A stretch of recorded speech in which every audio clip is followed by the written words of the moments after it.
I knew that, this was some devastating news, but it didn't actually hit me until Monday morning when I was driving my 10-year-old to school.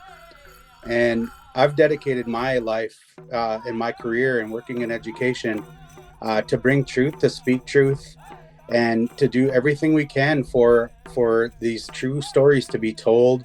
And while I was driving my son to school, having this conversation as to the impacts and what this means, I did everything I could within my power to hold it together.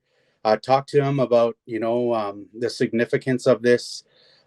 This is this is something that needs to be told, and this is not only here, but it's all over.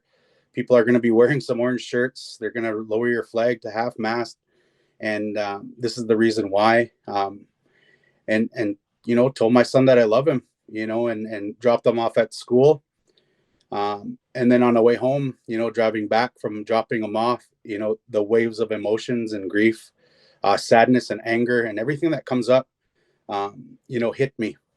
And there's nothing I can do, like it was just, what do you do in that situation? What do you do what was going through my mind is I'm an educator, I'm a teacher. I'm somebody that's part of this education system, knowing that the education system did this to Indigenous children, to First Nation children, did this to kids as old as my second daughter, who's 4, knowing that this is and imagine, I can't even fathom dropping my son off at school and then going to pick him up and he's not there, and no explanation and no understanding.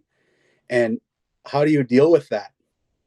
And the crazy thing about this, and I read this from, there's been an outpouring of words and sharing on social media. And one of the things that I read was that, this is a secret that Canada held, that they didn't tell.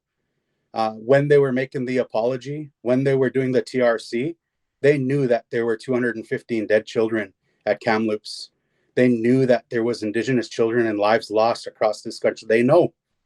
And they still did the political piece and made those statements and put those out there. And how do you not be angry? How do you maintain your self-control as an Indigenous person? Because I'm not reading this about someone else.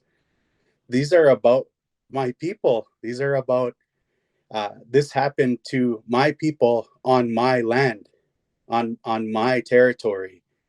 And it's tough. I mean, it's so tough. Can't even put it into words, how difficult of a time this is. And I know for so many others.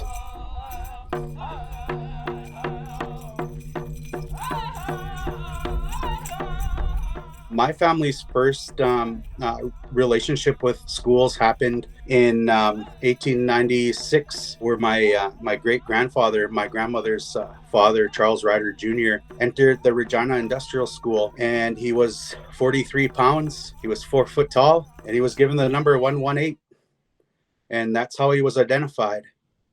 And in that school, it was designed not to educate, not to create lifelong learning, but to destroy who he was as an Assiniboine person, to kill him. That's what the education system was designed to do. And, it took us to the brink of that.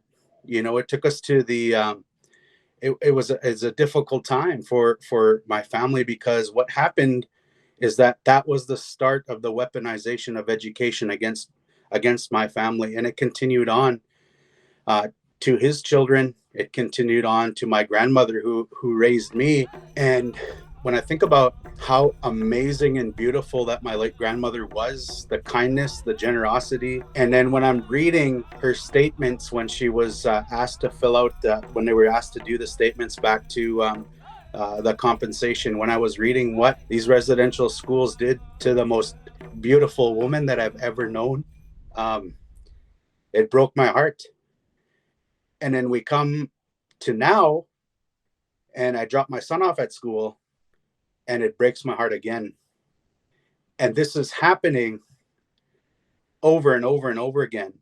with every lie that Canada tells, with every time that we don't teach the true history of this in our country, if every time that we don't do this, these waves of grief, this wave of trauma, this wave of hurt, it continues to come up